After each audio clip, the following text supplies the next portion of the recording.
ചോദ്യം രാജുവേട്ടനോടാണ്. എൻ്റെ പേര് സഫല്യ. സോ വിലായത് ബുദ്ധയുടെ ട്രെയിലർ ആൻഡ് പോസ്റ്റർ കണ്ടപ്പോൾ രാജുവേട്ടൻ്റെ കൂടെ തിലകൻ സാർ നിൽക്കുന്ന പോലെ നമുക്ക് എല്ലാവർക്കും തോന്നിയായിരുന്നു. അപ്പോൾ ഈ ഒരു അച്ഛൻ്റെയും മകൻ്റെയും കൂടെ അഭിനയിച്ച അല്ലെങ്കിൽ സ്ക്രീൻ ഷെയർ ചെയ്ത ഒരു ആക്ടർ എന്ന നിലയ്ക്ക് ഇവർ തമ്മിലുള്ളൊരു സിമിലാരിറ്റീസ് അല്ലെങ്കിൽ ഡിഫറൻസസ് ഉണ്ടെങ്കിൽ അതെന്തൊക്കെയായിരുന്നു? സ്വാഭാവികമായിട്ട് അവരുടെ അപ്പിയറൻസിൽ നല്ല സിമിലാരിറ്റി ഉണ്ട്. ഇപ്പോൾ പ്രത്യേകിച്ച് ഷമ്മിച്ചേട്ടൻ കുറച്ചുകൂടെ പ്രായമായപ്പോൾ ഒരു യങ് തിലകൻ അങ്കിളിൻ്റെ നമ്മളെ ഓർമ്മിപ്പിക്കുന്ന ഒരുപാട് കാര്യങ്ങൾ ഷമ്മിച്ചേട്ടനുണ്ട്.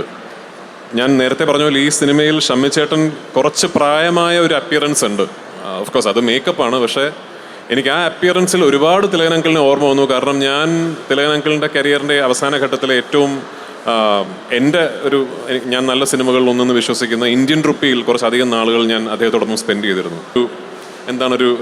ഒരു തിലകൻ അങ്കിൾ വൈബുണ്ട് ഈ കഥാപാത്രത്തിന്. ഒരു പക്ഷേ വിലായത്ത് ബുദ്ധ എന്ന് പറയുന്ന സിനിമ ഒരു 20-25 വർഷങ്ങൾക്ക് മുമ്പാണ് സംഭവിച്ചിരുന്നെങ്കിൽ എനിക്ക് തോന്നുന്നു ഉറപ്പായിട്ടും ഭാസ്കരൻ മാഷ് തിലകൻ അങ്കിൾ ആയിരുന്നേനെ എന്നെനിക്ക് നല്ല ഉറപ്പുണ്ട്. മോഹനൻ മറ്റാരെങ്കിലും ആയിരിക്കാം, പക്ഷേ എനിക്ക് തോന്നുന്നു ഭാസ്കരൻ മാഷ് ഉറപ്പായിട്ടും തിലകൻ അങ്കിൾ ആയിരുന്നേനെ എനിക്ക് നല്ല ഉറപ്പുണ്ട്.